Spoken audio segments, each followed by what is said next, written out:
follow-up to a Fox 5 exclusive we first brought you last month after our story about alleged abuse at a Dutchess County facility for the disabled. We were inundated with questions about why there were no cameras inside that facility. So we did some digging. We found out that there was a bill in Albany to install cameras in common areas of group homes, but it never went anywhere. All right, Teresa Priolo has been investigating and joins us now with the latest and what you've learned. Teresa. Yeah, what's really surprising, guys, is we started investigating this issue. We found that for at least the last decade, there has been widespread support for cameras in residential facilities.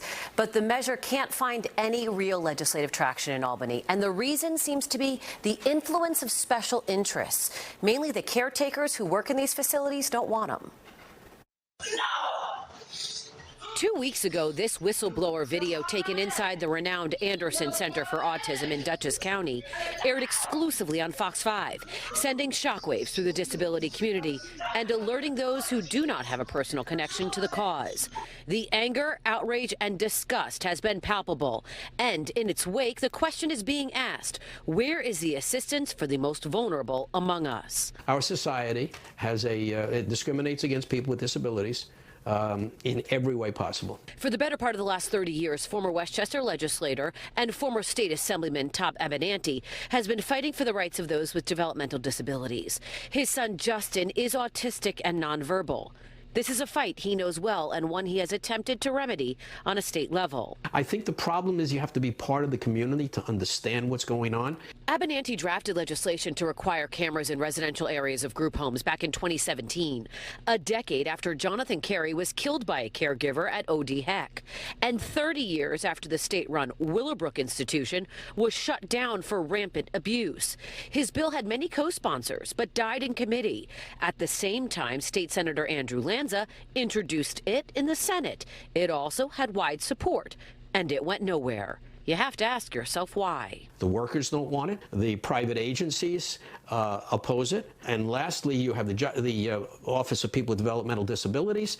I believe they're misguided in their judgment, but they say that the federal law does not allow for cameras. Fox 5 reached out to CSEA, the union representing workers at some facilities. They say they don't represent Anderson employees. And, quote, CSEA has opposed this legislation because we feel it is a violation of federal statute. These group homes are the private living space for residents where they receive health care. In-home cameras would undermine the residents' privacy protections under the Health Insurance Portability and Accountability Act, HIPAA. The residents cared for at OPWDD facilities deserve the same guarantee of privacy that every citizen enjoys, regardless of their disability status. We also contacted the Assembly Speaker, Carl Hastie, and Senate Majority Leader Andrea Stewart-Cousins. They didn't return our calls and emails. Abinanti points out similar opposition existed when body cams were mandated for cops. It eventually died down, and now they are often seen as a positive policing tool. Tell me about any apartment building that does not have a camera in the vestibule. What parent of a newborn doesn't have a camera, baby cam, hidden somewhere in the room? The only people in the world who are not allowed to have a camera in their home are people with disabilities who are in group homes. That's discrimination against people with disabilities. When we spoke with state troopers, they told us they can only arrest when there's proof.